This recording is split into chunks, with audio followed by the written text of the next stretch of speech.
Nang tengah adaptasi kebiasaan anyar iki, akeh pasien waras teko dasar data paling anyar sing dirilis marek gugus tugas COVID-19 ana wong 4 warga sing kawitane dinyatakno positif COVID-19 dinyatakno waras utawa sehat maneh.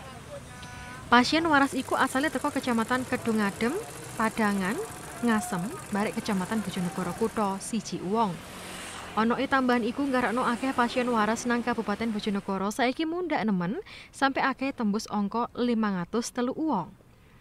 Uwong-uwong sing dinyatakno waras iki sadurunge wis entuk ramutan nang Rumah Sakit Umum Daerah Sosodoro Jatikusumo Bojonegoro, barek wis dilakokno uji sampel swab ping pindho barek kasile negatif.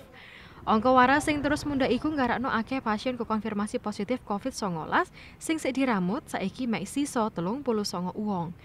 Kabeh nyebar nang 14 kecamatan sing ana nang wilayah Bojonegoro, antarane nang Kecamatan Bojonegoro Kutha, Kepoh Baru, Sumberjo, Balen, Kedungadem, Kapas, Dander, Trujuk, Padangan, Kondang, Tambakrejo, Ngasem, Kalipidu, Barekgaya.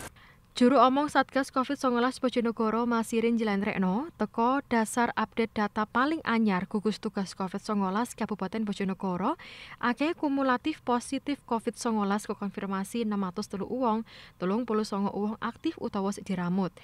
53 wong waras barek 61 wong mati sauntara gawe perkara suspek kecatet ana 127 wong.